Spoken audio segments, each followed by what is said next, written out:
महाराज परीक्षित चक्रवर्ती सम्राट थोड़ी सी कलयुग की स्थिति के कारण, भ्रम की स्थिति में होने के कारण समीक ऋषि के सम्मान न करने पर मरे हुए सर्प को उनके गले में डाला। समीक ऋषि का पुत्र श्रृंगी ऋषि जो भी बालक था, बालकों के साथ कौशिकी नदी में स्नान कर रहे थे। उनको बालकों ने बताया कि ऐसी तुम्हारे पिता की स्थिति है, मरा हुआ सांप लोग डाल के चले जाते हैं। उनको क्रोध आ गया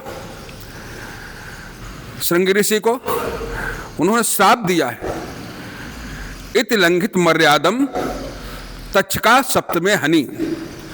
ऐसे राजा हो गए हैं जो मर्यादा का लंघन करते हैं। जिस मरे हुए सर्प को इनका वंश तक्षक आज से 7वें दिन इनको डसेगा, और ऐसा दौड़ करके आए और रोने लगे और अपने पिता के गले से सर्प को हटा करके वो पिता के गले में लपेट गए। उसका यह परिणाम हुआ कि राजा चक्रवर्ती सम्राट होने के बावजूद भी उन्होंने सोचा, जब सूचना उनको ब्राह्मण समीक ऋषि फिर भी अपने शिष्य को, गौरमुख नाम के शिष्य को भेजा और बताया कि मेरे पुत्र ने ऐसे ऐसे श्राप दिया है, आप अपना निवारण का उपाय करने के लिए तैयार हो जाइए। राजा परीक्षित एक ही निवारण सोचे कि भगवत प्राप्ति, भगवान की कृपा से पहले भी मेरा जीवन सुरक्षित हुआ था, इसलिए परीक्षित नाम पड़ा था। भगवान ने चारों तरफ से रक्षा किया था, अब भी मैं उसी भगवान के शरण में जाऊंगा।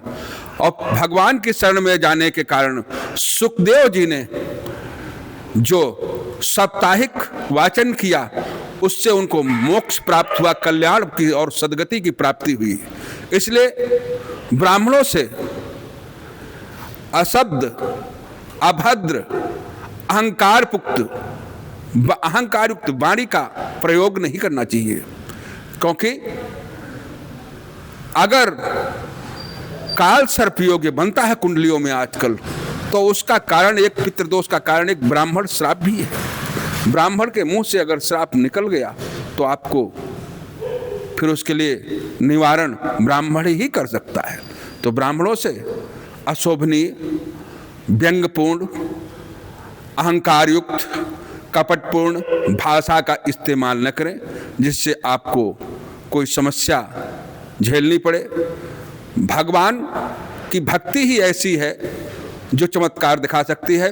इसलिए भगवान की भक्ति के भावपूर्ण भावना को लेकर के ही धार्मिक स्थलों पर प्रवेश करें और कल्याण का मार्ग प्रशस्त करें।